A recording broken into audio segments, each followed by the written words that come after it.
नमस्कार मंडळी. तर हे आहे आमचं सीताफळाचं झाड. तर असं भरपूर अशा सीताफळांनी लकडून गेलेले आता.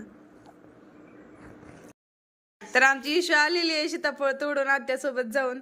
तर एवढी अशी सीताफळ निघली झाडाची आमच्या. तर त्याला डोळे आलेले आहेत. तर डोळे आलेले कसे ओळखायचे? तर हे जे सीताफळ आहेत ना त्याच्यामधले जे असं पिवळा पिवळा कलर आले ना, म्हणजे शिरा पिवळ्या झाल्या की डोळे आले म्हणायचं. तर काढून आणले ते एवढे सीताफळ. आणि हर्षूचं चाललंय मला दे म्हणून. धर तुला एक, धरा आणि खावा. सगळेच घ्यायचे का? हा घ्या. तर एवढे असे मोठे मोठे निघालेले आहेत. हे तर केवढं मोठे तांबे एवढं काय, हे एवढं मोठे असे. गव्हाचं ठीक आहे, त्यामध्ये आता आत्या पिकायला घालतात गव्हामध्ये सीताफळ. तर 2 दिवसानंतर पिकतील ते. तर कसे घालायचे आत्या दाखवते तुम्हाला. असे खाली गहू म्हणजे वरती घ्यायचे आणि खाली करून घालायचे असे. तर पिकल्यानंतर मग 2 दिवसाने पिकतील मग सगळ्या.